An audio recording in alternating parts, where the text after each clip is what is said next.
Boris Johnson's former top advisor Dominic Cummings has alleged there was a lockdown-breaking party in the Downing Street garden in May 2020 after an emailed invitation to socially distanced drinks.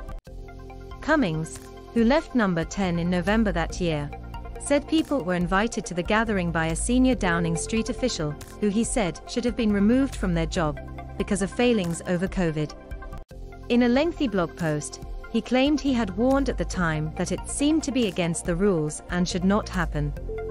He said this was in writing and could be uncovered by an inquiry into lockdown-busting parties currently being conducted by the Cabinet Office official Sue Gray. Cummings went on to allege there were other gatherings in 2021, after he left Downing Street, and that Johnson was aware of them. The former aide outed himself as one of the people seen in a photograph published by The Guardian last month, showing the Prime Minister and his wife, Carrie, sitting around a table with wine and cheese with two Number 10 staff members on Friday the 15th of May 2020, 5 days before the new gathering alleged by Cummings.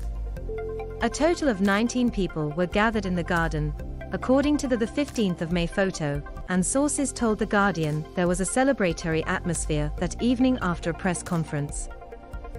One source described it as a wine and pizza party that went on late into the evening.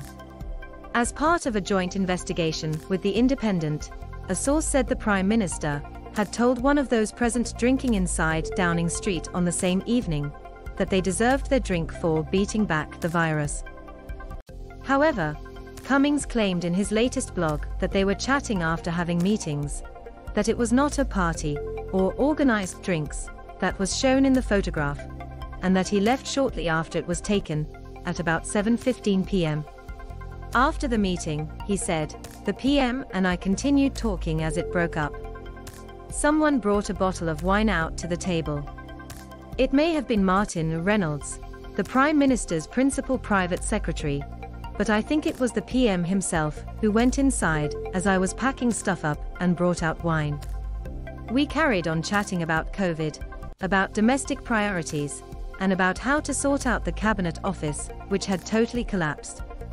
Shortly after Carrie joined us, he argued that the Prime Minister's then fiancée was allowed under the rules to be in the garden in her own home.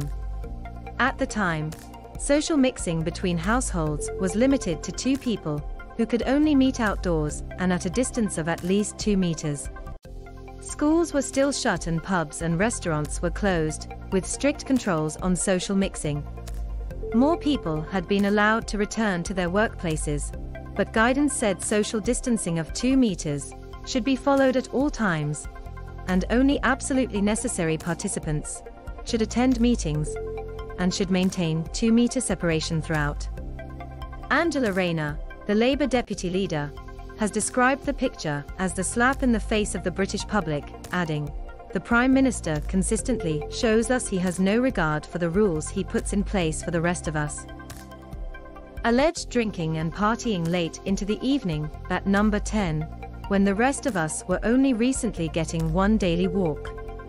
The Prime Minister has faced a string of allegations of partying and socializing in Number 10 while COVID restrictions were in place.